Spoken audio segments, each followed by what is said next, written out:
Untuk membalik keadaan, kawan-kawan yang statusnya masih tersangka, itu jangan seperti Bang Egy. Bukankah Barcelona itu sering ketinggalan 2-0, 3-0, tapi di injury time, dia selalu mengalahkan Real Madrid dalam derby yang ada di Spanyol. Pengacara Egy Sujana, apakah Anda mengatakan, udahlah, jerahlah, daripada masuk bui, atau bagaimana? Saya melihat perkara ini tidak mungkin sampai ke pengadilan. Tidak mungkin? Tidak mungkin. Apa benar Egy Sujana banyak dimaki masyarakat gara-gara dia berdamai dengan Jokowi? Cukup memang babak belur, dulunya sangat kritis, menuding kanan kiri, tapi pada akhirnya ada islah dan perdamaian. Itu tidak bisa dibantah. Jadi kalau kita tarik tadi misalnya Bang Egy bilang SP3 Bang Egy memang membebaskan Bang Egy dari penjara. Tapi ia sekaligus memenjarakan kita semua dalam ketidaktahuan. Pertanyaan Anda pribadi, ijazah itu analisa saudara palsu atau tidak? Kalau saya kalau dari tahun 2019 ya saya meragukan. Saya tegaskan bahwa yang terjadi di Solo itu bukan perdamaian, tapi deklarasi pengkhianatan yang itu tidak mengurangi ya semangat perjuangan, justru makin mengentalkan perjuangan bahwa memang ada masalah besar. Walaupun pada akhirnya dia juga ditipu oleh Egy Sujana karena tidak ada statement perdamaian, minta maaf, memaafkan dan seterusnya. Dan inilah yang terjadi. Pengacara Jokowi, pengacara Egy Sujana, apa himbauan Anda kepada 6 orang yang masih tersangka? Apakah Anda mengatakan, udahlah, jerahlah, daripada masuk bui, atau bagaimana? Saya melihat perkara ini tidak mungkin sampai ke pengadilan. Tidak mungkin? Tidak mungkin. Hah? Tidak mungkin. Anda yakin 6 orang lagi akan jerah? Bukan masalah 6 orang menyerah. Ada kejadian biasa di masyarakat. Tapi kalau banyak orang yang terlibat, dia jadi peristiwa. Ketika peristiwa itu justru akan mengganggu stabilitas, Bang ini berhenti. Jadi kasus ini kan sudah limpah ya? Ini kan sudah terbelah di masyarakat nih. Nggak, kasusnya dulu lah. Iya. Apa himbauan Anda kepada... Kasus ini terbelah di masyarakat. Ya. Kalau nanti berkembang terus, dia mengkristal, jadi black hole. Ya. Kalau sudah black hole, hole, dijawab. Himbauan Anda kepada 6 orang ini apa? Masih tersangka ini? Datang ke Solo. Silakan Anda buktikan. Himbauan Anda. Oh enggak, saya tidak menyarankan dia ke Solo. Silakan buktikan apa yang menjadi keyakinan Anda.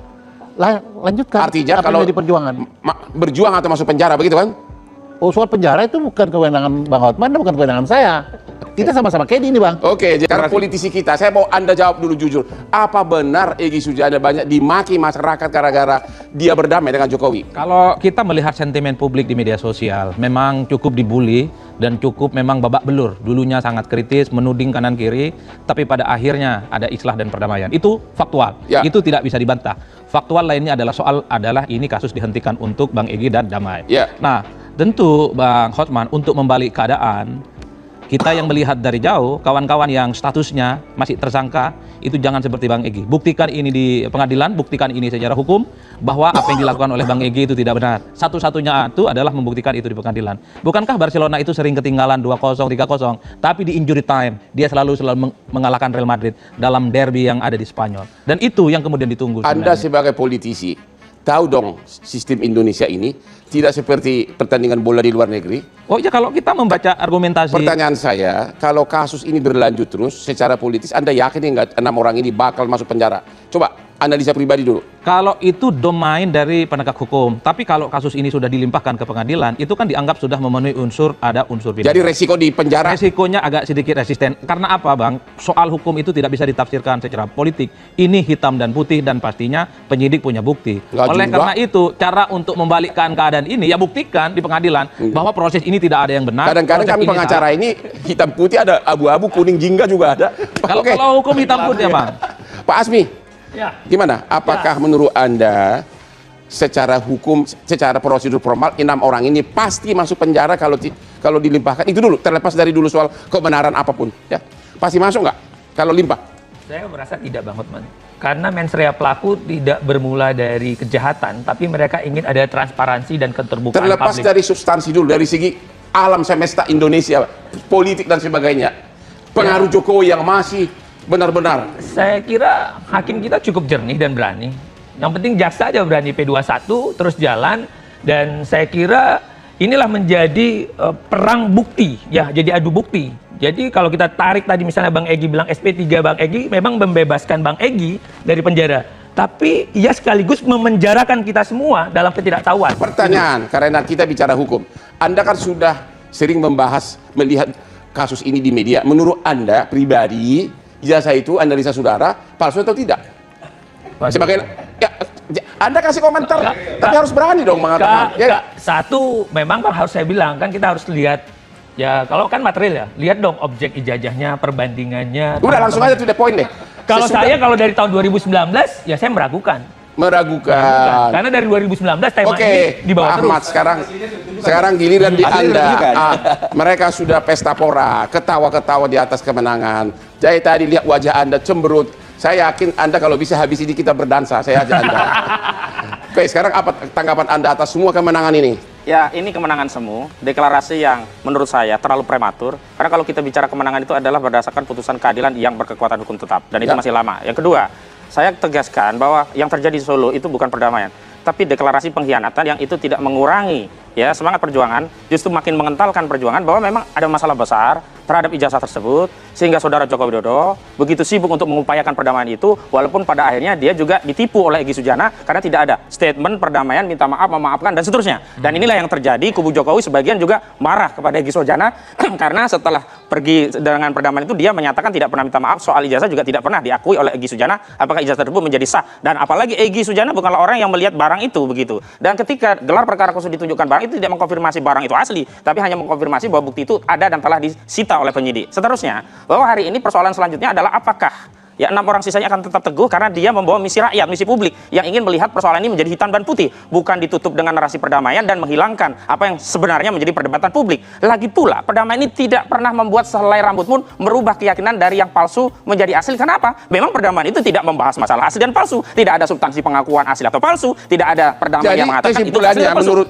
Menurut Anda bisa saja secara formal Jokowi menang, tapi secara substansi di hati rakyat apa? Kalau kita bicara politik dan hukum, secara politik dan hukum justru hari ini kemenangan bagi rakyat bahwa keyakinan akan ijazah itu bermasalah makin mengumpal. Kenapa? Jokowi begitu kuat untuk menarik 2 orang keluar dari barisan. Oke, kita akhiri kita.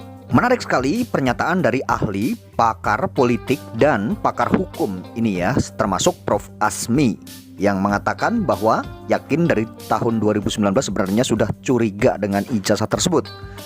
Dan yang mengejutkan lagi yaitu kuasa hukum Bang Egy Sujana ya mengatakan bahwa kasus ini tidak akan naik ke persidangan dan akan berhenti kasus ini. Nah, apakah benar kasus Pak Jokowi ini atau kasus ijazah palsu ini akan berhenti di sini? Tentunya kita mengamati atau mencermati dari pernyataan-pernyataan para pakar-pakar tadi ya. Kita bisa melihat dan kita bisa menginisiasi ya tentang hal ini. Apakah akan berhenti atau akan lanjut ya, tentunya kita belum tahu hal ini akan, tapi para pakar tadi sudah menyebutkan satu persatu, dari Bang Ahmad Khosinuddin ya, dari Prof. Asmi dan pengacara Bang Egy dan pakar politik tadi sudah menjelaskan secara detail di pernyataan di suatu acara ini ya. Mereka saling berdiskusi dan tentunya hal ini memang benar apa yang dikatakan tadi ya. Memang Egy Sujana ini ya termasuknya ya meninggalkan teman-temannya dan meminta ya Adi Prayitno ini agar para tersangka tidak berhenti di situ saja dan tidak meniru Egy Sujana dan Damai Hari Lubis ya, agar membuktikan agar semua tuduhan-tuduhan mereka itu nanti bisa dibuktikan. Menuduh bahwa ijazah Pak Jokowi ini palsu bisa dibuktikan di persidangan dan memang benar adanya bahwa ijazah itu palsu, kan seperti itu kalau sudah diuji kan gitu ya. Karena tuduhan ini tidak main-main, menuduh seorang yaitu ijazahnya palsu. Agar nanti terbukti dan semuanya terang benderang, tentunya ini memang harus di pengadilan karena tidak ada celah lain. Saat ini kasus ini sudah berjalan di kepolisian dan sudah ada beberapa hal yang tentunya kita sudah tahu. Penetapan tersangka beberapa orang ini tentunya akan menuju ke meja persidangan tentunya ya. Dan jika hal ini sampai ke meja persidangan atau akan naik ke P21, tentunya sangat menarik. Masyarakat juga pastinya akan menunggu apa sebenarnya yang terjadi di polemik ini ya. Karena ijazah ini isunya sudah beredar bahwa dari beberapa tahun yang lalu dugaannya ijazah ini atau dokumen yang digunakan oleh Pak Jokowi ini palsu. Nah tentunya semua yang dituduhkan oleh Roy Suryo CS itu nanti akan bisa dibuktikan di persidangan. Jika Pak Jokowi pun hadir di persidangan dan memang permasalahan ijazah itu harus dibuktikan. Akan tapi seperti yang kita tahu dan kita jika menengok ke belakang ya di kasus Bambang Tri dan Gus Nur, mereka dipenjara dan divonis itu tidak menunjukkan ijazahnya Pak Jokowi ya. Jadi hanya melihat fotokopian saja, tidak menghadirkan ijazah aslinya. Jadi tidak bisa menganalisa atau tidak bisa diteliti ya ijazah tersebut, dan tidak ada pembuktian bahwa ijazah yang dituduhkan palsu itu sebenarnya asli atau palsu. Kebenarannya itu tidak ada. Akan tetapi Bambang Tri dan Gus Nur tetap divonis dan dipenjarakan ya waktu itu ya. Dan apakah mungkin bisa terjadi di kasus Roy Suryo dan kawan-kawan ini atau Roy Suryo CS ini? Ya mungkin bisa saja terjadi, karena ini mungkin bisa saja hanya mengadili tentang pencemaran nama baik, fitnah dan berita bohongnya saja. Kan tetapi untuk ijazahnya mungkin bisa jadi tidak diuji nanti kan, seperti itu. Karena kalau kita melihat di kasus yang sebelumnya yang dialami oleh Bambang Tri dan Gus Nur itu kan seperti itu.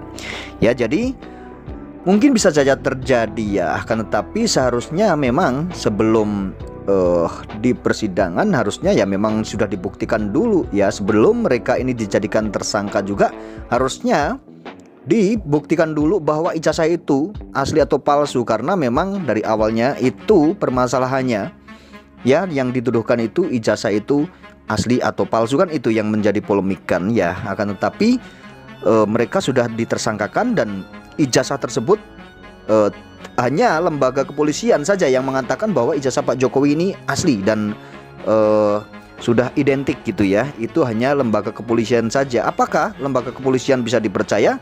Tentunya ya hanya mereka ya yang mengatakan tidak percaya dengan lembaga kepolisian dan belum 100% percaya ya, karena mungkin bisa saja terjadi kesalahan-kesalahan atau bisa saja terjadi ya dari pihak kepolisian dugaannya ya berpihak ke Pak Jokowi, itu kan bisa jadi ya.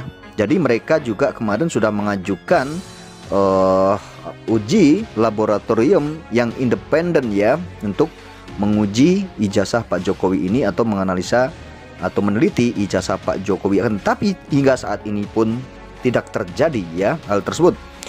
Padahal sudah dimohonkan atau minta permohonan kepada Polda Metro Jaya agar menguji secara independen ijazah Pak Jokowi.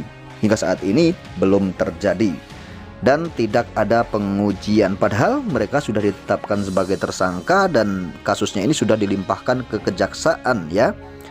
Harusnya kasus dilimpahkan ke kejaksaan dan mereka sudah ditetapkan sebagai tersangka. Sebelumnya itu ya memang harus ada uji lab 4 yang independen tentang ijazah Pak Jokowi ini ya. Pengujiannya harus di luar kepolisian agar masyarakat juga tidak timbul pikiran yang aneh-aneh atau ada dugaan-dugaan rekayasa yang dilakukan oleh Polda Metro Jaya kan, seperti itu. Harusnya itu diuji dulu terlebih dahulu, yaitu oleh pihak luar, jangan dari pihak kepolisian, agar terlihat kredibilitasnya dan terlihat sekali ya untuk tidak memihaknya nanti untuk pengujian tersebut jika tidak dilakukan oleh Polda saja gitu ya. Harusnya ada mencakup atau lembaga-lembaga lain yang menguji, harus di luar kepolisian harus ada. Tetapi ini hanya kepolisian saja, padahal kalau kita menengok ke beberapa kasus kita sudah tahu ya,